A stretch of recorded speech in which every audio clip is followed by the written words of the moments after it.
السلام عليكم، ازيكم عاملين ايه؟ وحشتوني جدا جدا جدا. النهارده بقى نعمل مع بعض مكرونه الانسجام، تحفه جدا وطريقتها سهله وبسيطه وزي ما انتم شايفين حلوه قوي. يلا نشوف هنعمل ايه. معايا هنا شويه زيت، بس حبه زيت محترمين كده. هنزل عليهم بقى ايه؟ ببصلايه مقطعه كده جوانح، دول بالظبط بصلتين صغيرين يعني وسط كده، قطعتهم كده جوانح زي ما انتم شايفين. تمام، وهحمرهم في الزيت ده. الزيت ده بتاع حوالي مثلا ربع كوبايه زيت. طبعا هما بيحطوا كميه اكبر من كده بكتير، بس احنا ايه هنستكفى بالكميه دي. في طاسه بقى او حله او هوك كده عندك زي كده، وننزل بقى بالبصل ونقلب فيه لحد ما يحمر. انا هنا بقص لكم اللقطات عشان ما اطولش عليكم في قلب الفيديو. هقلب بقى البصل كده، تبقى ايدك فيه على طول عشان يبقى ايه كله سوا واحد. بس هطلعه بقى كده معايا بالطريقه دي بمصفى بقى كده، واطلعه على مناديل او على شبكه عشان يصفي كل الزيت اللي فيه. والله مش تفرق كتير برضو. هي الاكله دي عباره عن زيت بس طعمها تحفه. خلاص كده شلت البصل. هحط بقى مكان الزيت اللي حمرنا فيه البصل ده معلقه سكر كبيره. السكر ده بيتكرمل، هنكرمله، ده بيدي تيست حلو قوي للمكرونه. تمام، هقعد اقلب كده طبعا وهيتكرمل بسرعه عشان خاطر الزيت سخن اساسا.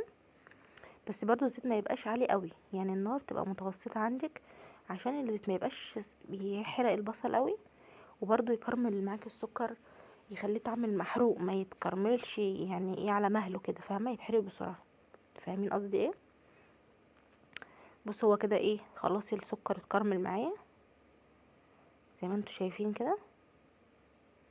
سهله جدا وبسيطه ومفيش اسهل خالص من المكرونه دي. هتعملوها بكل بساطه كده. ايدك تبقى طول ما انتي واقفه بتقلبي السكر لحد ما يتكرمل. بصي لونه ابتدى ياخد بني، لو خدتوا بالكم في المعلقه لونه قلب على بني. هنزل بقى هنا ايه بمعلقه توم مهروسه بعد ما السكر اتكرمل. تمام، ما بنطولش عليه قوي، دوب بس نقلبها وريحتها تطلع كده. بصي لونها كده يقلب بذهبي. ننزل بقى بالصلصه على طول، معلقه صلصه كده كبيره حلوه، تنزلي بيها ايه على طول على التوم بالزيت كده وتقلبي. استرطشه بقى وايه ان الزيت طبعا سخن، فاول ما بتحطي اي حاجه فيها ميه بتعمل كده. واروح نازله بقى بالطماطم المضروبه ومصفيها كويس من القشر والبذر اللي فيها، ان القشر والبذر ده بيغمق معاكي الصلصه، ما بيخليهاش قصدي محمره، بيخليها صفرة. فلازم تصفيها كويس من القشر والبذر، بيدي معاكي طعم حلو جدا في بس بقى نقلب كده وننزل بقى بالتوابل. معايا فلفل اسود، ده كله ده نص معلقه فلفل اسود، نص معلقه كمون، كزبره، توم باودر، بصل باودر، ومكعب مرقه دجاج. طبعا وانا بحط التوابل وقع مني شويه على البوتاجاز، بس هنمسح دلوقتي الكلام ده. بس كده ونسيبها بقى تتسبك على نار. بقى هنا هنسلق معانا المكرونه بتاعتنا. دي مكرونه اللي هي الصغيره التحمير، ومعاها الاسباجيتي. هنعمل زي اللي ما بيعملوا بره بالظبط، على حسب بقى الكميه اللي انت هتحطيها اللي انت محتاجاها ايه. عموما كميه الصلصه دي تعمل معاكي من كيلو ونص ل2 كيلو مكرونه، لانها تقيله قوي وتسبيكتها قويه عن اي تسبيكه مكرونه تانية. هسيب بقى هنا المكرونه تتسلق على ما الصلصه بتاعتي تتسبك. تمام، طبعا ميه مغليه حطينا عليها نص معلقه ملح وسيبناها تغلي، حطينا المكرونه.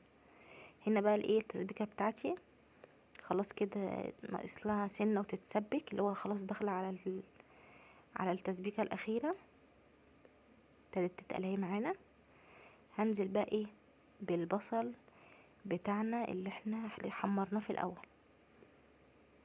تمام، البصل ده بنحطه في الكبه نفرمه، او نفرمه على ايدينا كده بالسكينه بايدك، تمسكيه كده تنعميه شويه. بصوا نعومته عامله ازاي، تحطيه في الكبه يا تعمليه كده بايدك. انا عملته بصراحه على السكينه كده على البلانشه، تكسر معاكي حتت صغيره كده. بس بتحطيه بقى على الصلصه وتقلبيها وتسيبيها تاخد ايه الغلوه الاخيره مع البصل ده. عايزه اقولك ان الخطوه بتاعه البصل دي بتنقلها طعم تاني خالص، والريحه يعني المكرونه بتاعه زمان كده، عارفين انتوا المكرونه بتاعه سندوتشات المكرونه بتاعه زمان دي، حاجه كده وهم. بصوا بقى الصلصه كده خلاص كده خدت الغلوه الاخيره، تحفه تحفه تحفه. هنا انا كنت بعصق لحمه مفرومه، لان بصراحه حطيت عليها ايه لحمه مفرومه كده برضو، لقيتها كانت تحفه قوي. هو طبعا بره ما بيعملوش كده، بس انا هنا عملت اضافه من عندي. خلاص كده بقى المكرونه استوت، انا نقلتها جوه على العين الكبيره. نغرب بقى كده المكرونه في الاطباق بتاعتنا، ونحط بقى الصلصه بقى. بصوا الجمال بقى والحلويات، لونها وطعمها وكل حاجه تحفه. بصوا تقيله عامله ازاي، زي بقى بتاعت بره ولا لا؟ زيها واحسن كمان، ونضيفه، وانت عارفه انت حاطه ايه في البيت، واحلى من بره، من بره مليون الف مره. بصوا جميله جميله، يا رب تجربوها بالطريقه دي ان شاء الله تعجبكم. ما تنسوش تعملوا شير واشتراك في القناه، واستنوني ان شاء الله في الوصفه الجايه. باي باي.